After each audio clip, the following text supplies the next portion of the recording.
দৈনিক 12 রাকাত সুন্নত বা নফল পড়লে আল্লাহর কাছে একটা করে জান্নাতে ঘর পাওয়া যাবে ইনশাআল্লাহ। আর জান্নাত উর্বর জায়গা। আপনি যদি চান আপনার জায়গায় বেশি বেশি গাছ লাগাতে, খালি পড়বেন সুবহানাল্লাহিল আযীম ওয়া বিহামদিহি, সুবহানাল্লাহিল আযীম ওয়া বিহামদিহি। একটা একটা করে খেজুর গাছ জন্মাবে ইনশাআল্লাহ তাআলা। বলবেন সুবহানাল্লাহি ওয়া বিহামদিহি, সুবহানাল্লাহিল আযীম।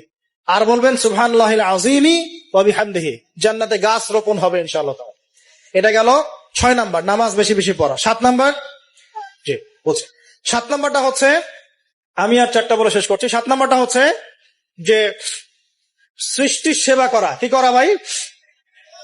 একটা হাদিস আছে যে ইরহামু মান ফিল আরদ ইয়ারহামুকুম মান ফিস সামা।